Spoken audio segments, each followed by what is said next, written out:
नवरात्रि में कन्या पूजन की सही विधि और महत्व। नमस्कार दोस्तों, विकी बाबू वचन में आपका स्वागत है। नवरात्रि का पावन पर्व अपनी चरम सीमा पर है।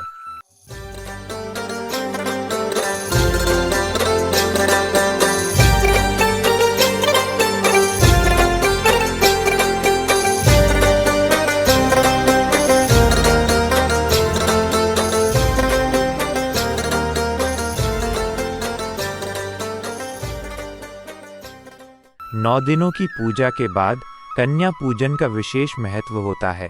कई लोग इस विधि को लेकर असमंजस में रहते हैं। आज हम आपको बिल्कुल सरल और सही तरीके से बताएंगे कि कन्या पूजन कैसे किया जाए ताकि आपकी पूजा सफल हो और माता रानी का आशीर्वाद प्राप्त हो।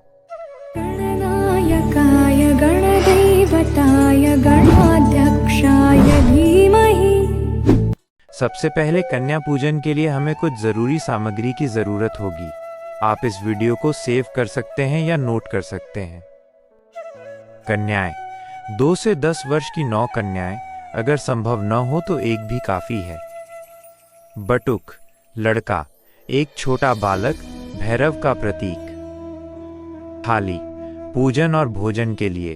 तिलक सामग्री, रोली, चावल। आरती, दीपक और कपूर। भोजन सामग्री, हलवा, पूरी और चना। उपहार, भेंट, कपड़े, दक्षिणा या अन्य कोई वस्तु। अब आइए कन्या पूजन की सही विधि शुरू करते हैं। स्टेप 1, कन्याओं का स्वागत। कन्याओं को घर पर आदर पूर्वक बुलाएं। उनके आते ही जय माता दी बोलकर उनका स्वागत करें। स्टेप 2, चरण स्पर्श और पूजन।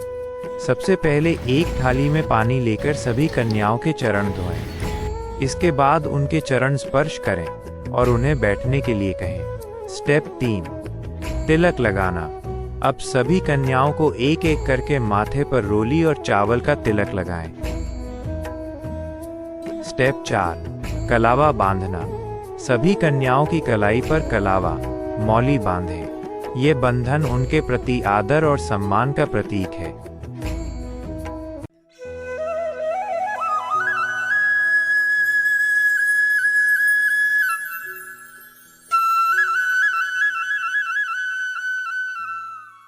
पूजन के बाद सबसे महत्वपूर्ण होता है उन्हें भोजन कराना। भोजन परोसना। सभी कन्याओं और बटुक को चौकी पर या साफ जगह पर बैठाएं। उन्हें आदर पूर्वक हलवा, पूरी और चना परोसें। मंत्र जाप। भोजन परोसते समय और भोजन करते समय मन में जय माता दी या देवी सर्वभूतेषु शक्ति रूपेण संस्थिता मंत्र का जाप करें। भोजन के बाद कन्याओं को भेंट देकर उनका आशीर्वाद लें।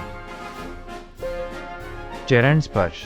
भोजन के बाद सभी कन्याओं के चरण स्पर्श करें और उनसे आशीर्वाद लें। दक्षिणा और भेंट। उन्हें अपनी सामर्थ्य अनुसार दक्षिणा, पैसा, कोई उपहार जैसे कपड़े, खिलौने या स्टेशनरी और फल भेंट करें। विदाई। कन्याओं को खुशी खुशी विदा करें। ये सुनिश्चित करें कि वे संतुष्ट और प्रसन्न हों। अब आइए जानते हैं कन्या पूजन का महत्व क्या है। माता का आशीर्वाद। कन्याओं को देवी दुर्गा का स्वरूप माना जाता है। उनका पूजन करने से सीधे माता रानी का आशीर्वाद मिलता है। सुख समृद्धि। माना जाता है कि कन्या पूजन करने से घर में सुख, समृद्धि और धन का आगमन होता है। अखंड सौभाग्य। जो महिलाएं अखंड सौभाग्य की कामना करती हैं, उनके लिए कन्या पूजन का विशेष महत्व है। सभी दोषों से मुक्ति। इस पूजन से व्यक्ति को सभी प्रकार के दोषों से मुक्ति मिलती है।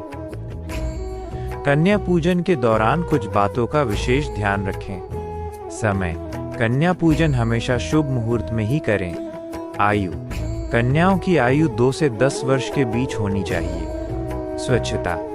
पूजन स्थल और कन्याओं को परोसे जाने वाले भोजन की पूर्ण स्वच्छता का ध्यान रखें। श्रद्धा। कन्या पूजन पूरे मन और श्रद्धा के साथ करें। दिखावे से बचें। तो दोस्तों, ये थी नवरात्रि में कन्या पूजन की पूरी और सही विधि। हमें उम्मीद है कि ये जानकारी आपके लिए उपयोगी साबित होगी। इस वीडियो को अपने दोस्तों और परिवार के साथ शेयर करें। मिलते हैं अगले वीडियो में, तब तक के लिए जय माता दी।